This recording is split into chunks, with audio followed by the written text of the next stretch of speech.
Joseph Pizza, welcome to the Coffee Pod. My name is Chishi Zed. Drink the coffee, it'll make you feel better. Woman passes up on her last hope for a husband.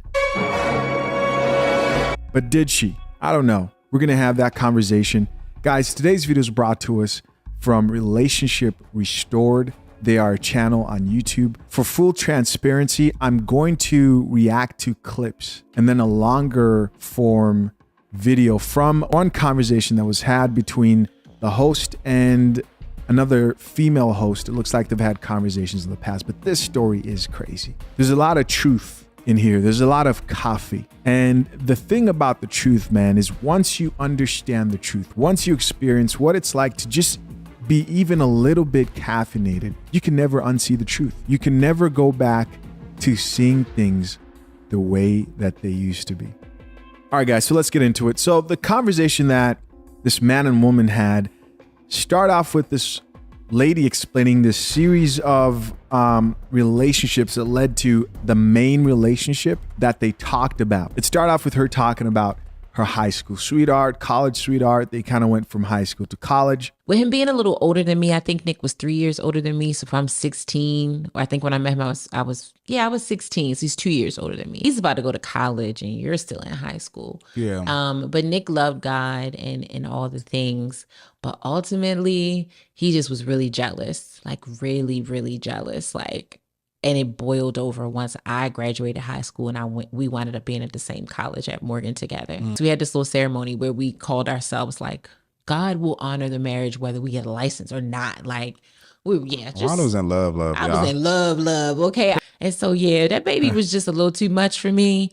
And I was going to say his last name earlier, but I'm glad I did not. So, all right, so then they start talking about after high school and then going into college, she broke up with that guy and then went through this sort of hot girl summer, right? Surprise, which really isn't a surprise. And guys, listen, the reason why we have to react to this because there's so many parallels in the story of her describing her dating experience from when she started kind of dating her first boyfriend till 40 years old, 16 to 40. And of course, I skipped a bunch of parts, but I'm hitting on the stuff that stood out to me and that we talk about here. So then later on in the conversation, she then starts talking about going through her hot girl summer in her 20s, like most women do. Let's listen. So they say that now we use the term hot girl summer.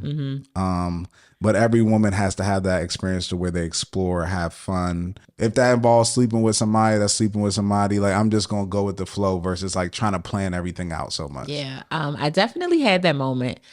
The first part of your question, do I think that it's necessary? No, I just think it depends on the person. Okay. Like, it just depends on you. I think something or experiences pushed me there. Yes, I think they encouraged me to just be like, you know what? I'm going to just take the pressure off. Since relationships aren't working for me, I'm just going to have fun. I'm just going to go with the flow. I mean, I remember... I want to point out something that she did there real quick, guys, that a lot of women do is when they talk about that hot girl summer part of their life or the time they were in the streets. And most women have their fun. Drink the coffee. Drink the coffee, it'll make you feel better. Most women do. There are guys out there who think all women belong to the streets and they can never be loyal. That is also false. We do not believe that over here. But this is the journey of most women, is that they will, in today's society, modern women will spend their peak years partying and having fun. And from the sounds of it, that's exactly what this woman did. But something that she said there, she said, I was kind of forced into it. Were you? Or did you want to do it? Right? You never hear him just saying, oh, actually, I just wanted to be a 304 for a little bit. Oh, I just wanted to have fun. Honestly, I just want to have fun. Do some women say that? Yeah, but most will kind of present it like, oh, you know, I was going through something, blah, blah, blah, blah, because they don't want to appear promiscuous. Let's keep listening. One time I was like dating 3 guys at once, and I was sleeping with one, but I was dating 3 of them. So to some degree I was enjoying that because I actually do like going out on dates. Even when I'm in a relationship, I love having different experiences. I don't go on dates if I don't plan to have a good time. 1 sex partner, 2 meal vouchers. No. That's how some girls be looking at it. It's true. It's like I got to eat lunch and dinner, and breakfast. I'm hungry. Let me call food too. Keep in mind, guys, I just want to be transparent that like I cut off certain sections because there's one main story and video that I'm trying to get us to. Let's keep listening. That's what he saved as in the phone. Food daddy number 2.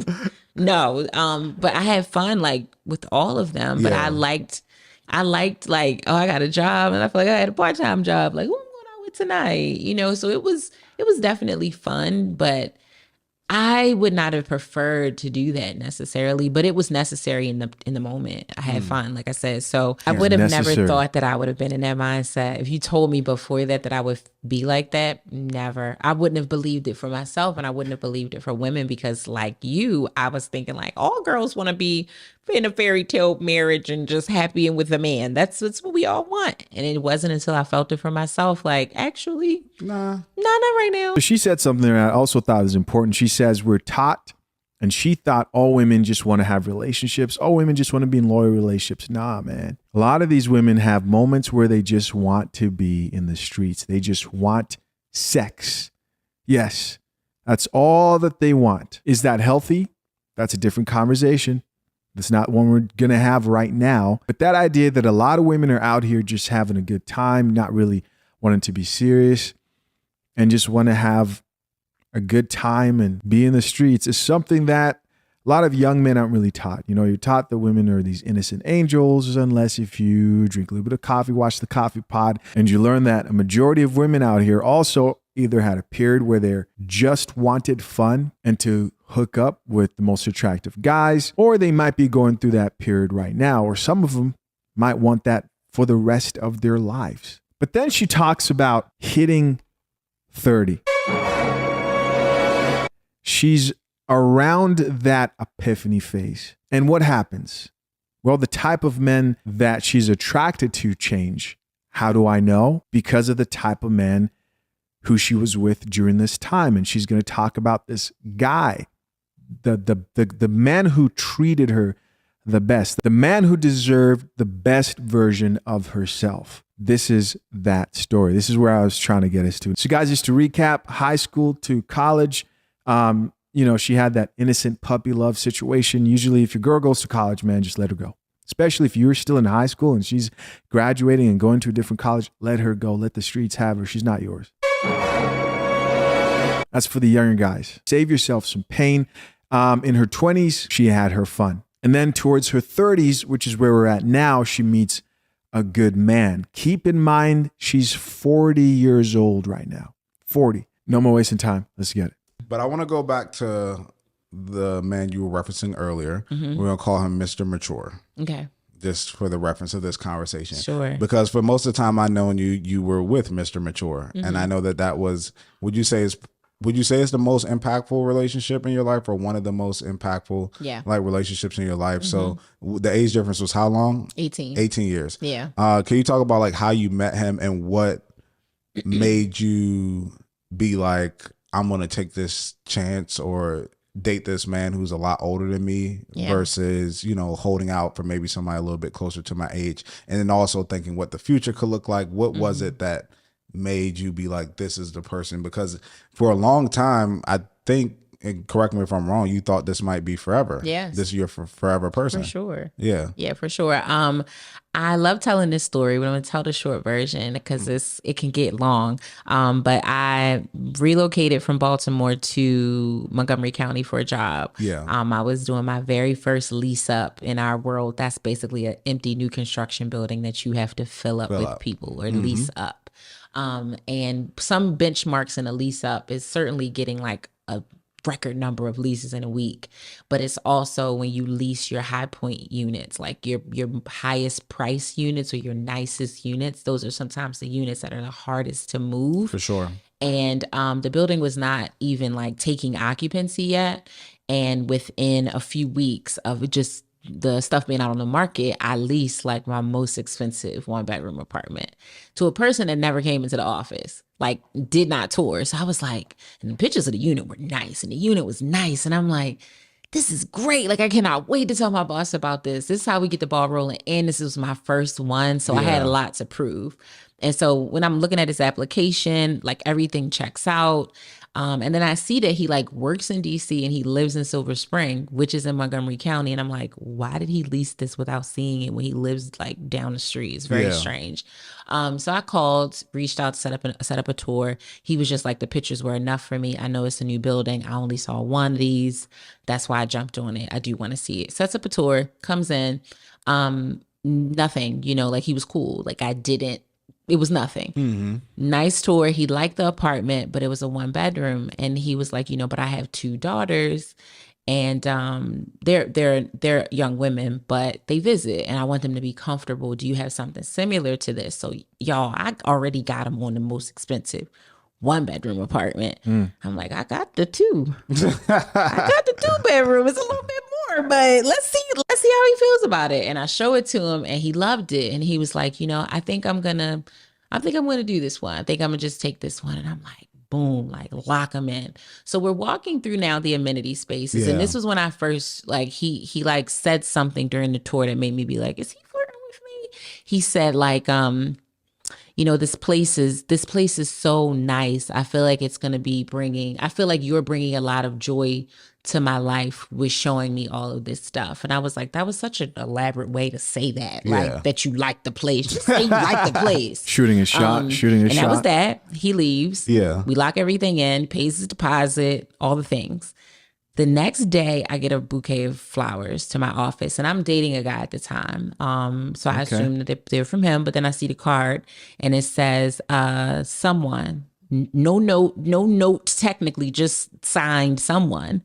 And I'm like, oh, the guy that I'm dating go. I was about to say, did you think it was the guy that you was dating? No, I did when I saw the flowers. Once I saw the card, I was like, can't be him because he's too arrogant to not put his name on it. He would totally say his name. Yeah, girl. He would have been texting you. Did you get them things?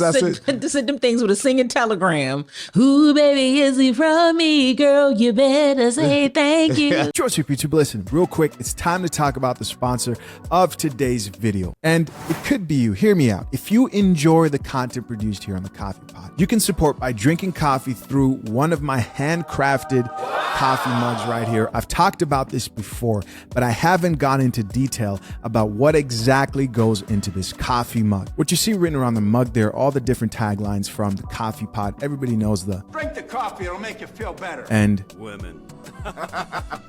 Along with God damn it! You can't make this shit up! So I first start with the plain black mug for your project. Then I clean and prep the mug so I can add my beautiful handwriting. Listen guys, I'm a podcaster, not an artist. I try my best. I then use an oil-based marker to write all the different taglines that we all love from the Coffee Pod. And once that's done, and hopefully there's not too many mistakes, but it happens a lot, I leave the mugs to dry for about an hour. That's when I begin prepping the art resin, which I would then use to apply and seal your custom mug, the outside of your mug. The resin works great to protect the writing once it's cured and firm. The curing process usually takes about 72 hours, and then bam, the resin is fully cured and firm. And finally, after 4 days, your custom mug is ready to be packaged and sent directly to your doorstep. In other words, for less than $2 an hour, I will handcraft a custom coffee mug for you, and you get to support the channel. Why would you drink coffee from some boring mug from some random store? And the worst part is they probably don't drink coffee. Hit the link pinned to the top of the comment section and get your custom mug today. Click the link pinned to the top of the comment section to get your custom coffee mug today. And please do us all a favor and don't bitch about the price. Yeah, he'd have done all of that. So I was like, someone, okay, whatever. Next day, I get another bouquet of flowers. And it says something like, thank you, someone. Romantic. So I'm like, so I did something for this person. Still, just not quite enough. Now, the man who I went on the tour with, who was slightly flirting and rented the really expensive apartment, he sent me an email like, this is going to be my move-in date. And then he said something again similar to that first comment.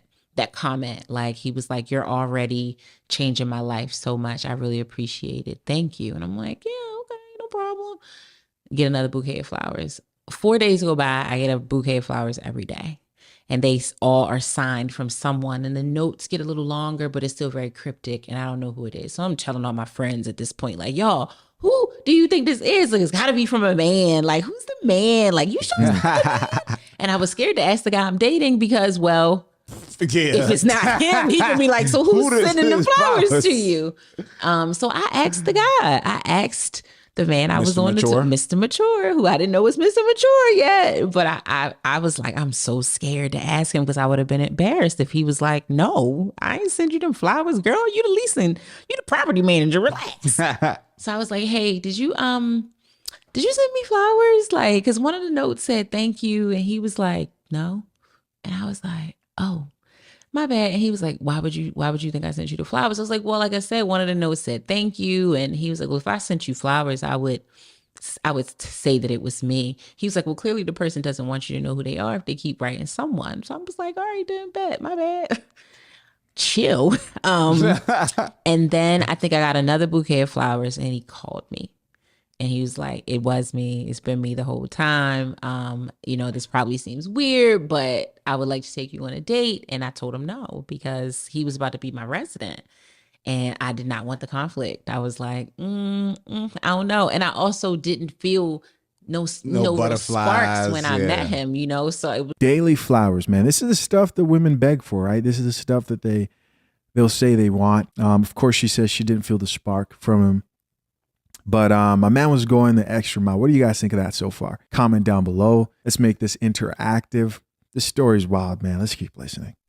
I was like, no. And then all my friends called me stupid. And like, this man is like sending you flowers. These aren't from the grocery store, baby. These are like florist flowers. And I called him back and I told him, yes, he wasn't moving in for like another 60 days. Like I said, it was a new building. And the first date was so nice, like a perfect gentleman. Picked me up for the date. That's probably the last time that happened, that I like let somebody pick me up for a date. Yeah, not in these days and ages. But I did meet him at the job. Gotcha. To pick me up. Planned out really nice. He was a perfect gentleman. And yeah, I know that was the short version of the very long story, but we started dating from there. And I basically told him like, hey, listen, when you move in this building, this job is super important to me. Like, again, first lease up, I got a lot to prove. I don't want you telling people that you're dating me. I don't want you coming to my office during business hours. Like, unless it's really for your apartment, I want to keep the lines like super duper clear. And he respected that the entire time we were together, and the entire time we lived there, because I ultimately moved into the building too. So he was my boo, my resident, and my neighbor, which was a lot, but it was good. It was great. It was great. When you first saw him, you said you weren't physically attracted to him? I wasn't. So you do believe that can grow over time? Not really. Yeah. Yikes. Oh, what outweigh? I mean, because I think that's something that maybe people go through. We even last episode we talked about Yo Gotti and Angela Simmons and that time and what it took. Was she initially attracted to him in the beginning? Was she not? Yes. Like, who knows? Yeah. So like when you go, Yo Gotti and Angela Simmons, yo man, that is one crazy situation. What do you guys think of that Yo Gotti and Angela Simmons situation? Hold on, man, I have to check. Did I talk about that? I don't think I addressed the Yo Gotti, and I don't think I did. That situation right there. And Yo Gotti is a talented artist, but that situation right there is a perfect example of you were my last option. I've heard, that's just the brutal truth, man. The Yo Gotti and Angela situation is the perfect example of tried every other guy and you were my last option, the guy I was keeping in the back pocket in case that guy didn't want me and he didn't want me and I first pick didn't want me, and now you finally get a chance, right? You finally get a turn, and he seems like he's cool with that. What do you guys think of that? Comment down below.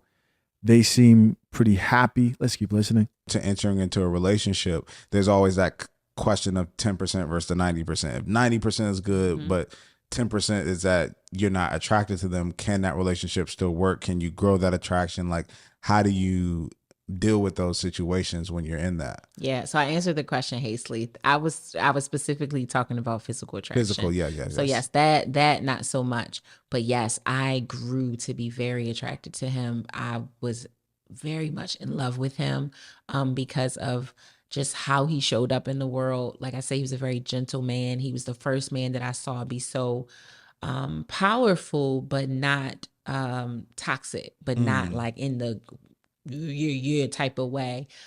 He was very charismatic, but in a kind way, not in a manipulative way. He was hardworking and smart, very, very smart, very articulate, loved to read books. He was generous to his mother and everybody around him.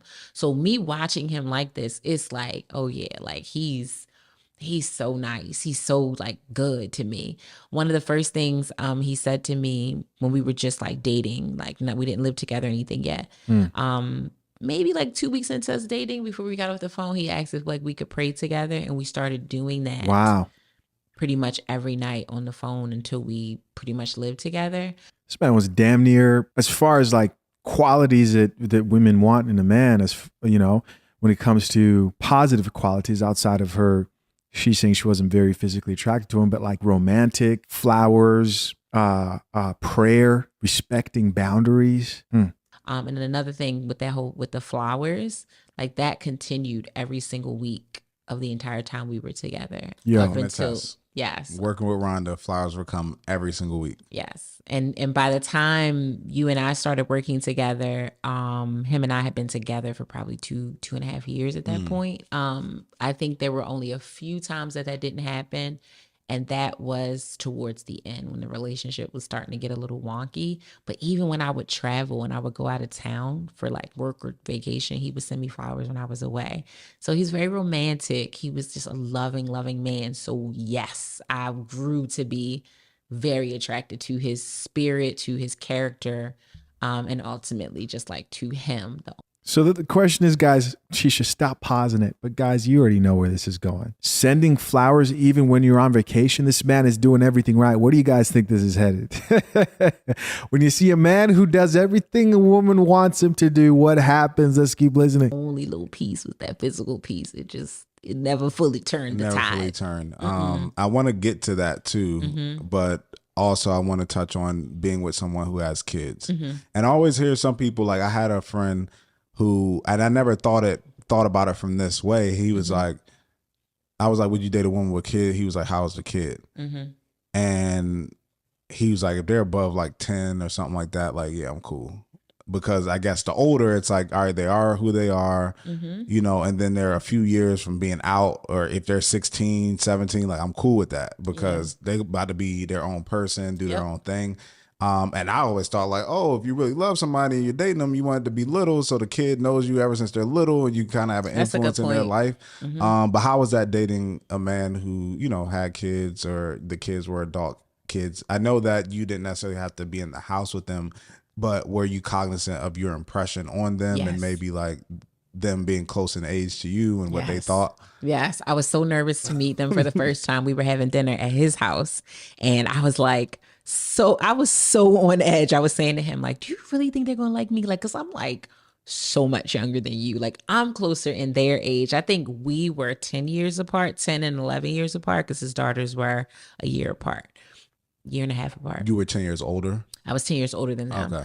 And he's 18 years older than me. Yeah. So he was like, they're going to be fine. They're great. They're great girls. I'm like, I'm not talking about Your if they are daughters to great you. girls. I'm talking about if they going to like me. And he was like, let me tell you this. And this is something I will never forget. He said, I like you. I love you. While my daughter's thoughts are important to me, they will not make or break this decision. Like, so if that's your fear, like if my kids don't gravitate towards you immediately, they are grown, they are adults. If they don't, oh well. What I know of you is what I like and what I love. So he made that really clear, and that really like eased it, because I think that was a part of it for me. Don't get me wrong, I wouldn't have been okay if they didn't like me. It wasn't because I'm not a likable person. I just was so scared that they were going to look at me like, What you want with our daddy? Yeah. What you over here doing, you little Jezebel? You 5 minutes older than us. What you want with him? She took my money. Yeah, like they. What you doing here? Yeah, what you doing here? And when I say hit it off, hit it off like that. The nerves were gone within like 10 minutes. It was, and I think a part of that really was because we were close in age. It really was because we could identify or talk on certain things. They also were, as he was too, African but American, like born in America, but very like his father was Nigerian. He grew up in Nigeria. My ex grew up in Nigeria. His kids were fully American born, 2 generations kind of sort of removed. And his perspectives on certain things were just like from his culture. I mean, from his generation. Yeah. I'm closer in age to them. So we would be sitting there like, all 3 of us looking at him like, what are you talking about? Like, we were very connected to the point where I called them my besters, which was like a combined word of best friends and daughters. Nice. Yes. So I love them. I miss them. You know, we had a great relationship, and ultimately one of his daughters did live with us for a little bit. Yeah. Yeah. So, and I think that as you, as they looked at their father, they probably knew their dad well enough to know if he was making an introduction to somebody, that it was somebody that he really did care about. So now, as you go through that relationship, it was a total of how much? 4.5 years. 4.5 years. And we talk about how it got to the point to where you're now single and, you know, the relationship ended. Kind of however you want to walk us through how it unfolded and what truly happened. Yeah. Let us know. So she's single now, so obviously the relationship didn't work out. Here we go. Please don't judge, because it could get ugly. This is a learning lesson for everybody. It's beautiful. Okay. Yeah. So with that whole age difference and all the goodness and greatness, every relationship comes with its own challenges. For sure. And with me not having a very strong physical connection to him, one, I read that as not as a flag. I really didn't, because that was something that I used to guide a lot of my decisions prior to him. If I was really attracted to a guy, sometimes I would get intoxicated by that. Like, he was good looking to me, sex was great, but he was this, that, and the third, and just how he looked and that sex was keeping me locked into that thing. So in the streets. So when that wasn't a thing for us, I was like, this is refreshing. You know, like, I feel like I can approach sex in that dynamic, normal. I can do this out of a place of love and not of lust. And I had warped that in my head to make me think that this was going to be so good. And I thought that over time, the more I grew attracted to him, it would come around. Like, I would physically come around to it. And we waited for 3 months before we had sex for the first time in our Here we go, man. Here we go. They'll make the good guy wait, right? The guy who will do all the things that the other guy wasn't doing, because we know Tyrone and Pookie were just beating it from, listen, let me be respectful here. We know they didn't have to wait to get the cheeks. Some of them got it the first day, the first night. This man waited 3 months. Again, tell me that isn't some of the most backwards approach to relationships that women have today, right? They'll deny the good guy the cheeks just so it's special. But how special is it when somebody has had it within an hour? Drink the coffee, it'll make you feel better. This is a general statement because she's not the only one who does this or has done this. Most women today have this approach when it comes to dating. You would think you would save yourself, and I'm not saying you should be a virgin here, but I'm just saying you would think the guy who does all the right things would get that sooner, but no, right? When a woman puts you in that toxic category, she's like, all right, well, let me just give him the cheeks, let him beat it, because that's just what it is, and he gets the prize and the reward earlier, but the other guy gets the same prize and reward. All right, what's the difference here? Let's keep listening. Relationship, which was something that was his idea. And again, I welcomed it like, wow. Right. He don't want no cookies right up front. He taking me on dates and everything. Like, taking me on vacation and everything. Yeah. Like, took me on vacation one time and like we had the same room but separate beds. even when we would sleep together, like sleep in the bed together, if he stayed the night, he would wear like appropriate clothing so he wouldn't feel like he was putting it on, no pressure. So I was just like, yes. But then Dre, it just over time, it never came around. Like that feeling never came around. And so now we're in the swing of having sex, but it's detached. Like we're doing it, but I don't feel particularly inspired or satisfied. He does, but that starts to wear off too. And he basically brings it to my attention. Like, do you remember the last time we had sex? And I was like, like a few days ago. And he was like, it was not a few days ago. And I'm like, it could not have been that long ago. And he was like, it was a month. It was a month ago. And I was like,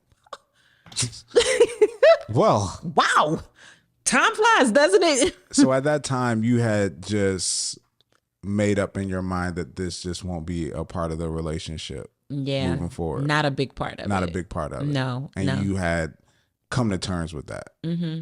And I had come to terms okay with marrying him and moving forward, knowing that that wouldn't be a thing. Mm-hmm. Because again, I was like, this is a good man, Savannah. This is a good man. He is 90-10, not 80-20. He is this, he is that, he is that. Pfft. I done had enough, you know, like this is really like...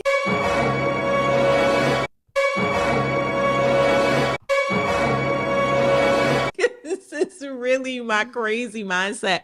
But also, and there's no shade to my friends, but my friends had a big influence on it too. Because when I would talk to them, this was also new for me. So I'm like, what am I, girl? I'm not getting. And they out here in the streets like, girl, you better hold on to that. Okay, you're like, listen, he is sweet. He is nice. Even when we're around, he's like, what y'all need, what y'all want. He's accommodating. He makes our home comfortable when we would receive people.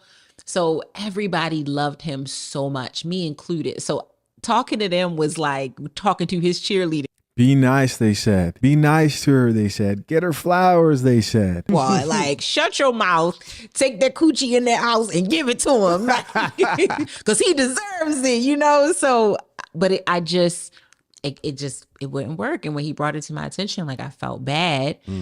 So now I realize I'm going into a cycle of having obligatory sex with my man. Yeah. Like, I am having sex with him, like, remembering like, okay, I have to have sex with him because it's been a few days now and he deserves it. There's so much to break down, just so much to break down from this story. The idea that she wasn't physically attracted to him, I can understand. But then there's the other side of there are a bunch of dudes out here who these women mess with, who you wouldn't look at and say that man is conventionally attractive or that man, you know, has any physical, no homo. But you guys know sometimes women mess with guys who you're wondering, like, what were you thinking? I think her not viewing him as attractive, and I don't know what it looks like. Maybe, you know, he wasn't the best looking guy. Okay. And on top of that, him being this nice guy that women claim that they want. This nice guy that gets all the flowers, does everything right, takes his time, really added on to her and really not being attracted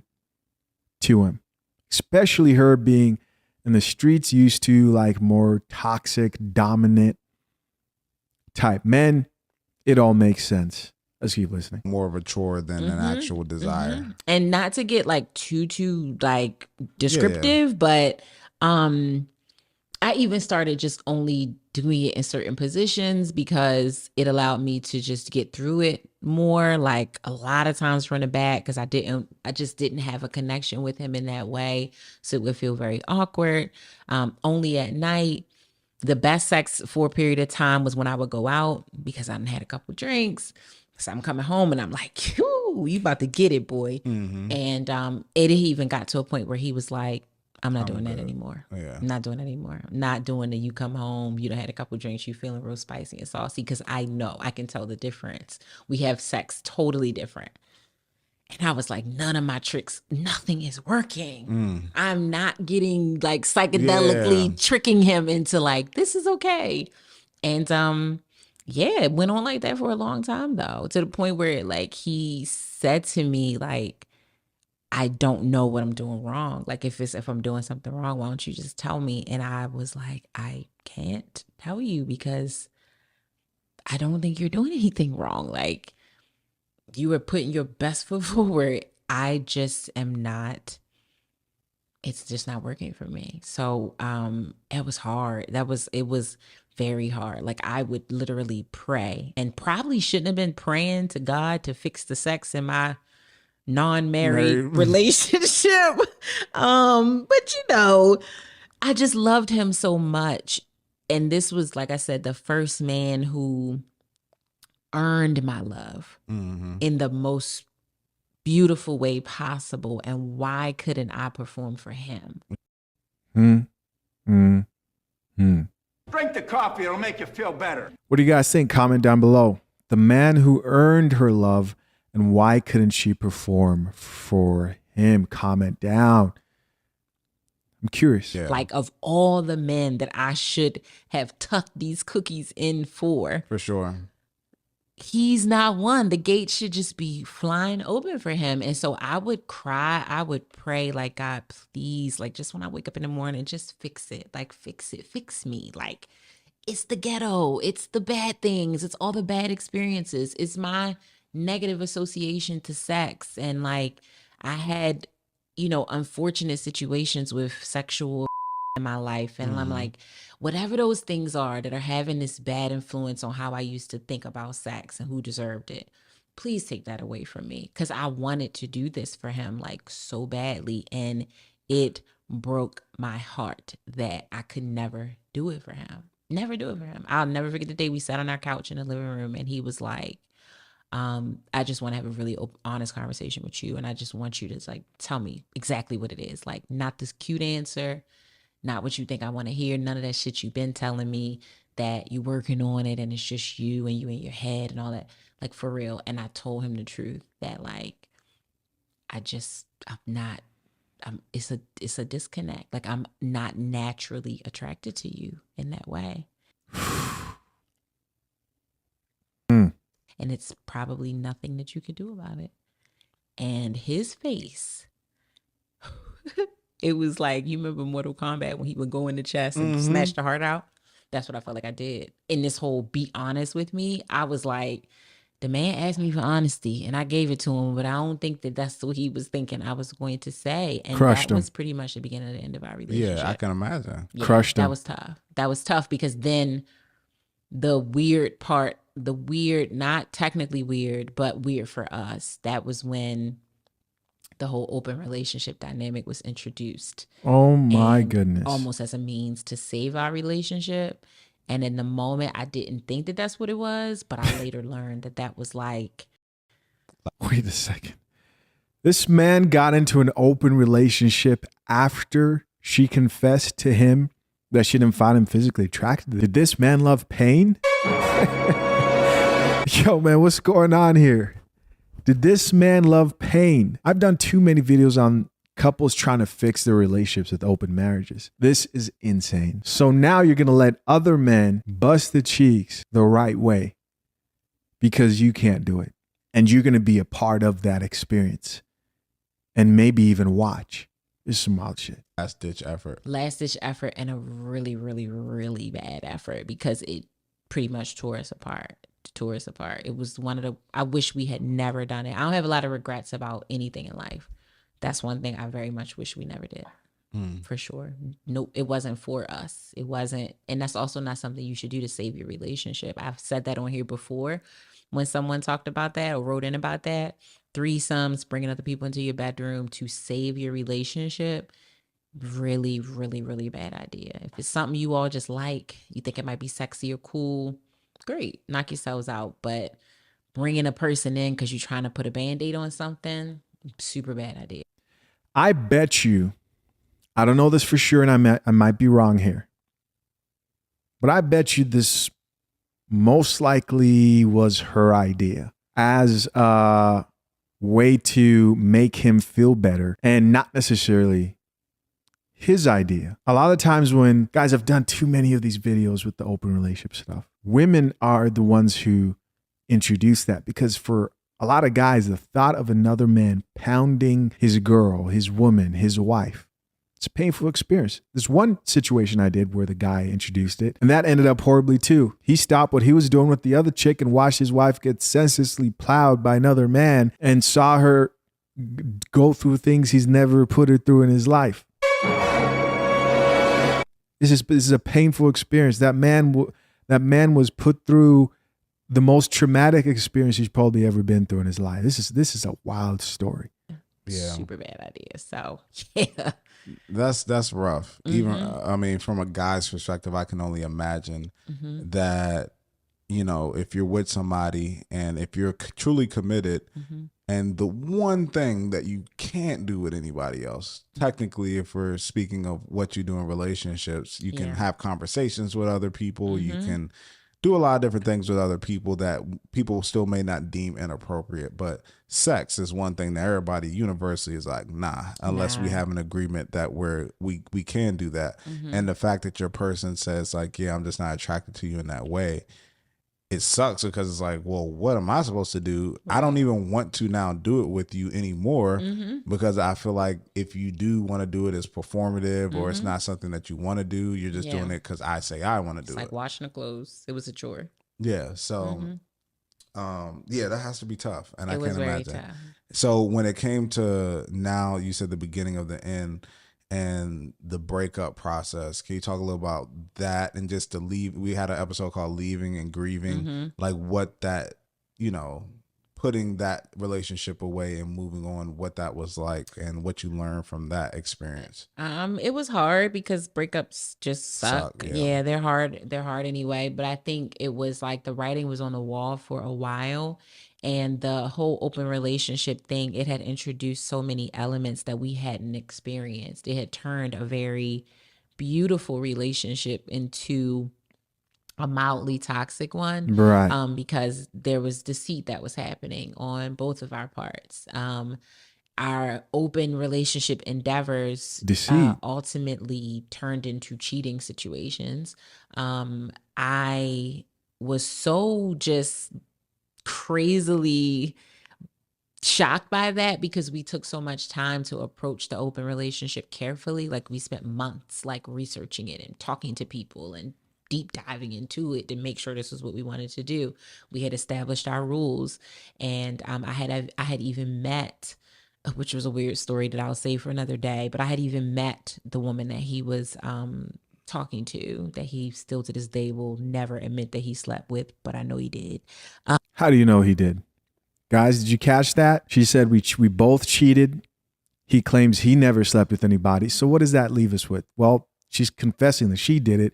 He says he did not. He says he didn't cheat. And she's assuming that he lied. But we definitely know she did because she's saying they both cheated on one another. I don't know, man. Comment down below. This is why. I met her, you know, and it was cool. So it was hard. It was very hard. Like our very first words of breakup were on Valentine's Day, which is like the last day you would expect to say something like that, but it just wasn't handled like any other Valentine's Day. It was real low key. We didn't plan anything for each other. We were just in the bed at the end of the night, and I would turn my back to go to sleep, and he turned his back to go to sleep, and then like 15 minutes later, he was like, "We can't do this anymore," and I was just like, "Oh shit." Oh shit. I ain't even moved to like turn around and be like, "What are you talking about?" Because I just knew. I knew at that point he had caught me. Because he had put a tracking device on my phone, on my car. I believe he put a device on my car. Oh shit. My patterns were switching up because I was cheating. And he called me. And she started cheating on the man who bought her the flowers, did everything that every other man did it. She just wanted somebody else to just bust the cheeks, right? Wasn't enough. Painful, dog. And that man sat there and went through this. While I was in the guy's house. I think I talked about this on last episode. And I looked around like, is he here? Oh my God, he's about to kill me. But he had a device on my car. And I had found panties in his drawer when I was doing his laundry one day and a sex toy. So it had just gotten rotten. Like just rotten little things were happening. And it was just like we started to just like not like each other and lose just general respect for each other. And so we lived together. At that time I started working for the company that managed the property that we lived at. So it kind of got around in the job that I was going through a breakup. Bad things happened with like our apartment that I won't get into, but it put my job in jeopardy. The worst and probably only real arguments we had in 4.5 years came after we broke up. We had the worst blowups of our time together after our breakup. But one of the nicest things that I can remember about that leave and grief period was that when I moved into my new place, one, he like helped move some of the stuff over there at the end, like little things. Wow. We had 2 dogs together, my 2 dogs today. He kept them for a couple days while I got my apartment settled. And then there were nights where it was just super hard for me to adjust to living by myself after living with him for 3 years. What? Where literally physically I just felt uncomfortable going to sleep. And sometimes I would just call him, we would just talk and cry together and do all of that. This man was too nice, man. God damn it! You can't make this shit up. That was too nice. But it was other times where it was so bad that he would like come to my apartment and like stay with me and like for nothing. He didn't try to have sex with me. He didn't, oh God, I knew I was gonna cry. He just was very selfless. To do something like that with a woman who told you that she ain't really feeling you like that. You all are now broken up. You live in 2 separate households. It is now your time to work on yourselves. And she calls you and is like, I can't sleep and it's uncomfortable. And like, I don't want to be with you, but like, I could really use your warm body right now. And I think it was because we needed each other. Yeah.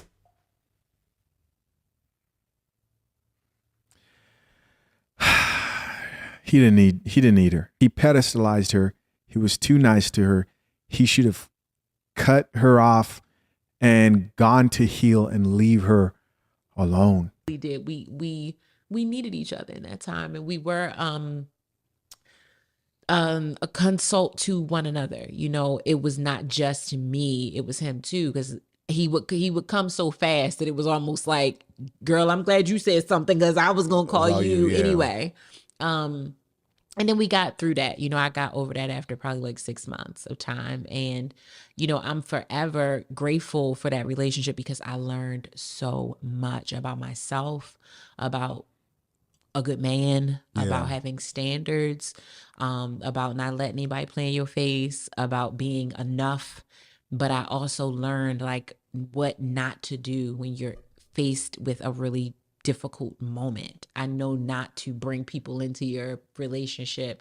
I learned not to let your friends, they can have an opinion, but you don't have to, it's not Bible. Yeah. So I learned so much about myself in that time, and I was in my early 30s. So that's very much a time where you're putting what you learn into practice.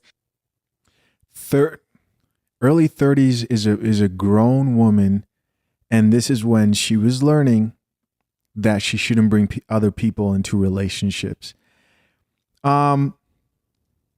Unbelievable. We've got a little bit more here and then we're done. Then we got to talk about some stuff. So the timing of it all was really good and I'm thankful for it. But it was a whirlwind of a breakup. But I'm glad I went through what felt like a mutually respectful breakup. That lesson from my parents, we never talked bad about each other. We held each other in the light always. What didn't work out between us doesn't make us bad people. And I'm thankful to him for that, for going through that with me. Yeah. And and I think he's thankful for me going through it with him. And I think it's even important for even you saying this is not even saying that he's thankful for that. The sex was bad. It was just you to experience, right? Yeah. Because for every sexual experience that you have with everybody is different, right? Some people could say it was the bomb with you. Some people would be like, it was okay. It was cool. It just all depends on that chemistry that you have with another person. So even with you saying that, I didn't even take it as like you saying anything about him sexually. It's just your experience and, you know, what you were attracted to. It just wasn't aligned in that relationship. Yeah, exactly. That's all. So I know we could probably go for another hour. Honestly, I know, it's nuts. It's crazy. But now that we are where we are now, right? And how long ago was that when you guys broke up? We broke up in 2019, so it's been 4 years. 4 years. Yeah. Now I feel like your relationship, I was about to say his name, Lord, your relationship with Mr. Mature, set a bar for you, right? As far as how you feel like you should be treated. Do you still have faith that with a man that you are also really physically attracted to is attainable in this moment of your life now, or do you feel like you have to make certain concessions in order to find love and a lifelong partner? Y'all, Dre trying to get me to cry just the whole few minutes of this episode, and I'm gonna fight like hell to not do it. Okay, like I'm okay with crying, but I don't want to cry through everything I'm saying at this point. All right, this one, the interrogation light is really. Whoo, I need to lay down after this. So do I think it's possible? Yes, I do. Uneffing believable. All right. So listen, I want you guys to really process what just happened here. High school to college, we all go through those innocent relationships. 20s in the streets, right? Of course, that's that. 18 through 27. 28 to at 31. At 31, now we're talking, she's on the declining part of her SMV. She runs into a man and goes through this situation. And at 40 years old, she got asked, do you think you can get a situation like that again, except this time with the man who you find attractive? And she says, yes. Guys, this right here is the problem. And the delusion of most women. This is the same pattern. This is not just this woman. This is most women today. They tap out of the dating market far too late, as in they don't start dating seriously, looking for healthy relationships until they're number one, too damaged from past relationships. Because trust me, past sexual experiences and bodies and all types of stuff probably contributed to this. Or two, she's getting older, right? She's 40 and she thinks now she has a better chance than she did at 31. Obviously, this lady does not plan on drinking coffee anytime soon. No, I'll have a tea actually. My heart won't let me think otherwise. If I let myself slip into this concept that doesn't exist, I will become hardened and bitter and nasty, things that I see people being today because they're so jaded by their bad experiences, or like, why hasn't it happened for me? If it exists so much, why hasn't it happened for me? So I can't let myself think that way. So I do think it's possible. I think realistically, of course, the older you get, the more you change. One, you learn what you want, but you also learn things that aren't that important. You learn like what truly matters about having like lifelong partnership. And if I had found a lifelong partner at 25 versus finding them today, it could have totally worked out back then too. But I say this a lot on this show, that I really like who I am today from this perspective. And I feel like I'm gonna be the best partner possible, the best wife possible today because of all that I've learned and all that I've experienced. I needed to have those experiences to be who I am today. No, you didn't. This is the lies right here, guys. This is the conversation right here. You don't need to go through dating and all those toxic relationships in your 20s and finally settle down in your late 30s. And at this point, this woman is 40. You don't need that. And not only don't you need that, but it doesn't work. And guys, listen, this is when you become the enemy is the man. This is when you become public enemy number one for drinking coffee. Simply just for drinking coffee, you become public enemy number one for saying you don't want to date older women because they've been through too much. Oh, you want a younger woman who you can control.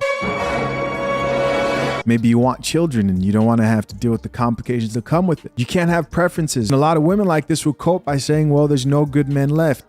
And it's like, well, what were you doing at 25? 25 was the time when you could probably lock down the highest value man that you could, but you were lied to. You were lied to, and it's about time more women start speaking the truth instead of coping. The right message here should be, I wish I would have taken dating more seriously when I was younger, because I actually do want to get married and have a family. There's a married woman who commented on the last video I did and said something along the lines of, you can still have a fulfilling, happy life as a single person who's just dating casually. Okay, cool. But for most women, they're not going to be happy just dating casually. That's not what they want. Most women want to get married, which is why she said, I'll be a bitter person if I entertain the idea that I may never lock down this magical man who's supposed to come and save the day. Well, what is she supposed to do, Chisha? She's supposed to be realistic. Can't get pickier as a woman the older you get. That man might have been the best she may ever get as far as how well a man will treat her. The other thing is, when women who are in their 40s and 50s, 60s say things like, I'm still looking for my husband, they really miss an opportunity to educate the younger generation and tell the younger women, don't do what I did. They can't even say that. They can't even tell the younger women that. Why? Because that means they have to drink coffee, and they will rather go to the grave thinking there's still hope instead of reevaluating their past and saying, you know what? I could have planned better. I could have navigated the dating market better. Why? Because I can't have it all. You can't have it all. You cannot have it all. As always, guys, we're going to check out some of these comments and see what the people have to say. I tried to find some good comments. I couldn't find any. And then I ran into a video by Anton Daniels, who actually reacted to this video. So these comments come from his channel. Shout out to Anton Daniels. Let's check out some of these comments. First comment here says, she's not even attractive to be talking or feeling like this, but I appreciate the honesty and the internet for allowing us to see how women think and feel. He's another person who responded and said, she's older now. I'd imagine her 20 pounds lighter and younger to look like a Remy Ma. Laugh out loud. Still not my cup of tea, but I'm just saying. This commenter goes on to say she's telling a past story. Another woman here says, not how women think and feel, how she thinks and feels. Don't put all of us under the umbrella of her logic. She sounds crazy as F, and from what she said, she never was attracted to that man. This is true. Not all women think like this. And when I say not all women think like this, there are women who look at the situation and say, damn, I'm glad I did not pass up on the man who I'm with right now, or I'm glad I tapped out early from the streets, etc. Another comment here from a gentleman says, telling someone you think that y'all haven't had sex in a couple of days when it's been a month is a form of passive aggression and gaslighting. Somebody else here added, what throws me off is the sisterhood told her she had a great man. I remember a story of a man who married a woman he knew in high school but ran in different circles. He noticed that she never went down on him during sex. He asked her about it, but she said it wasn't her thing. He left it alone, and he found out at a party his wife was the BJ queen in high school and college. Drink the coffee, it'll make you feel better. That's not something you want to know about your wife. Damn. Goes on to say she had done it so much that she had no desire to do it for the men she should be given that experience with. Oof. Needless to say, it ruined their marriage. Another person here says this proves 100% why body count matters. That is true. Somebody else here says, imagine being the ex, everyone watching this, knowing and having to bear the embarrassment. She is a cold piece of work. Listen, man, painful story, crazy story, and I'm sure it was painful for everyone involved, mostly for the man in this situation. But comment down below, man. As always, I'm curious to know what you think. Till next time, I'm out. Peace.